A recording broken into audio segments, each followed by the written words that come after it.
Your cell phone is always talking, even when you think it's silent.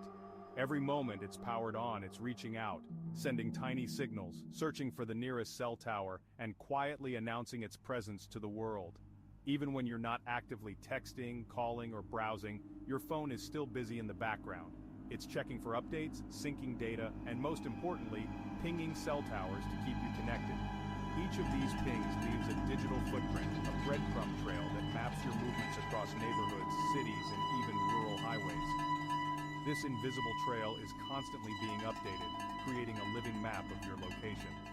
For law enforcement, these digital breadcrumbs can be invaluable. In missing persons cases, what once seemed like an impossible search can be narrowed down to a specific area, sometimes within minutes. Investigators can use this data to reconstruct a person's last known movements, offering hope to families and a starting point for search teams. But the reality is, this technology isn't perfect.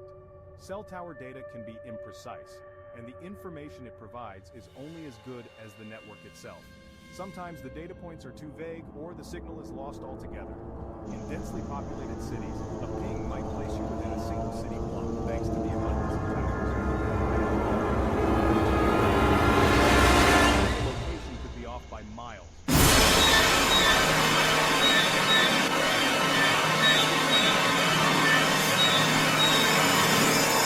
Just plain luck. The arrival of cell data changed the game, giving investigators a new tool to follow the trail of the missing. Yet the power of this technology depends on several factors. The phone must be turned on, the network must be functioning, and the right technical expertise must be available to interpret the data. If any link in this chain breaks, the trail can go cold in an instant. What if the phone is switched off, destroyed, or deliberately used to mislead investigators?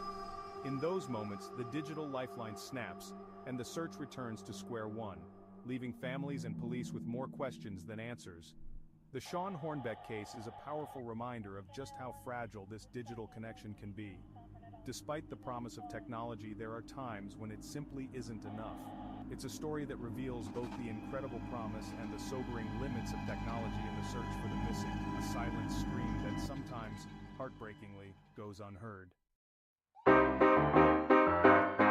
October 6, 2002, began like any other Sunday in the quiet, the town, nestled among rolling hills and dense woods, is the kind of place where everyone knew each other and children played freely without fear. Life moved at a gentle pace, and families trusted that their kids would return home safely at the end of the day. That afternoon, 11-year-old Shawn Hornbeck hopped onto his grandpa's leaving behind his parents. He promised he'd be back later, just as he always did. For Shawn, it was just another adventure, riding along the familiar country roads, feeling the wind in his hair, and enjoying the feeling of sunny hot weather. But as the sun dipped below the horizon and the sky turned a deep shade of blue, Shawn still hadn't come home. His parents consumed him with every passing minute. The once peaceful evening was now filled with anxiety and dread as they peered out the window, hoping to see their son pedaling up the driveway. Word spread quickly through the town. Neighbors grabbed flashlights and formed search parties, their voices echoing through the woods as they called Shawn's name again and again. The community came together, united by fear and hope, determined to find the missing boy. Then, a chilling discovery. A green bicycle, Shawn's bicycle, was found abandoned on a lonely stretch of the road. There was no sign of Shawn, only the bike lying near the stop, as if he had simply vanished into thin air. Panic turned to desperation. Flyers with Shawn's face appeared on every telephone pole, every shop window, and every community hall. The story of the missing boy from the woods quickly spread beyond Missouri, capturing the attention of the entire nation. The Akers family, devastated and exhausted, pleaded for help on television. Their voices trembled with emotion as they begged for any information that would bring their son home. Their faith in law, unwavering, even as days turned into weeks. Law enforcement officers, volunteers, and even strangers from neighboring towns joined the search. They combed through dense forests, explored abandoned mine shafts, and scoured everywhere, refusing to give up. The search was relentless, stretching late into the night and resuming at dawn. As hope flickered, the community gathered for candlelight vigils, praying together under the stars. Each night, the glow of candles symbolized their determination and the belief that Shawn would be found. But as the weeks dragged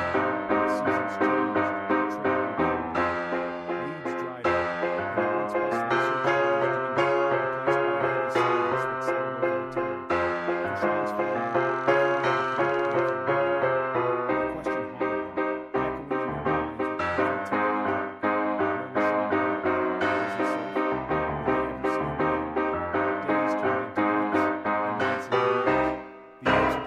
question would not come quickly, but the hope for Shawn's return never faded, even as time marched relentlessly forward.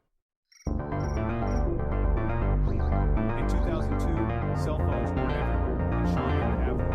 That meant no pings, no calls, no easy investigators had to rely on consumer methods, phone records, and hard drives, and national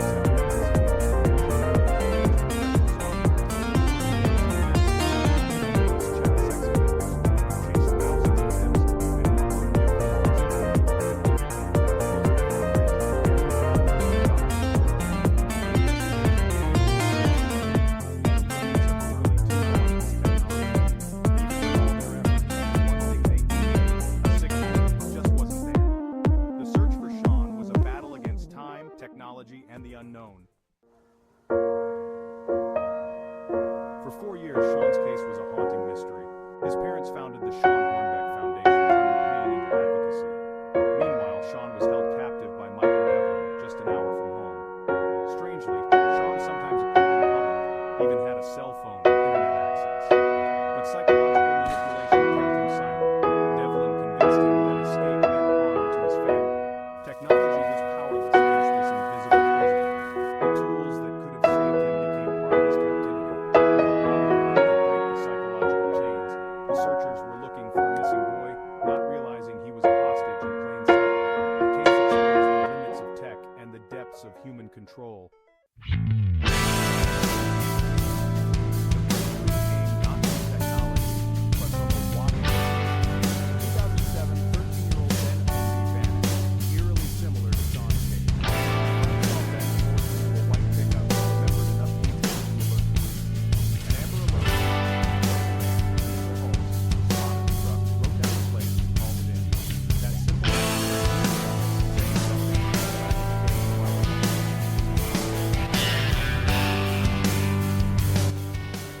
Set the final rescue in motion. With the license plate in hand, police traced him to Michael Devlin's apartment in Kirkwood. 4 days after Ben's abduction, FBI and local officers surrounded the building. They spotted the white truck, confirmation they were in the right place. No high-tech raid, just classic police work, a knock on the door. Devlin answered, feigning innocence, but officers pressed on. Inside, they found Ben only, alive. Then, in another room, quiet teenager. "What's your name?" an officer asked. "Shawn Hornbeck," he replied. For police, it was a moment of shock and relief. The missing boy, found after 4 years. The nightmare ended not with a digital trace, but with a witness tip and a determined search. Sometimes the simplest actions save lives. The Hornbeck case proved it. The rescue of Shawn and Ben stunned the nation. For Shawn's family, it was a miracle after 1,558 days of agony. When the boy returned, he was forever changed. Now a teen, scarred by the trauma. The public wanted to know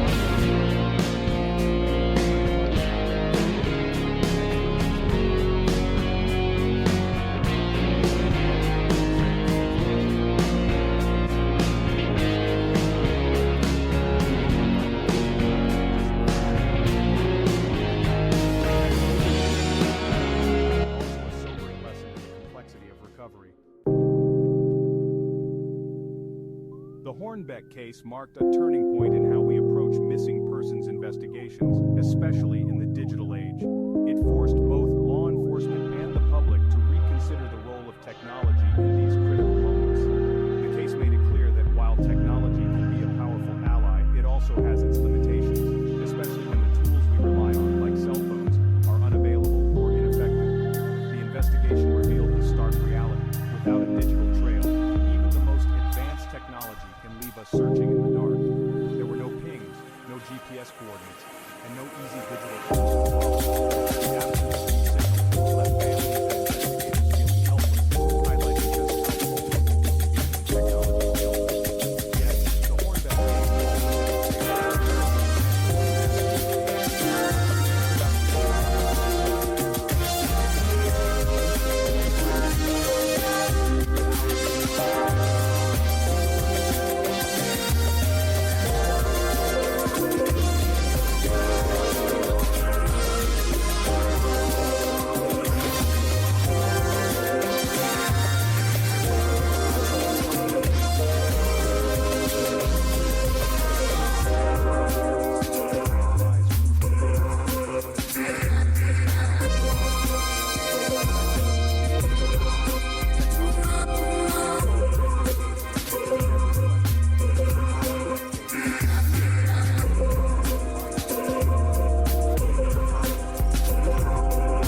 speak up. This human element proved to be the missing link that technology couldn't provide.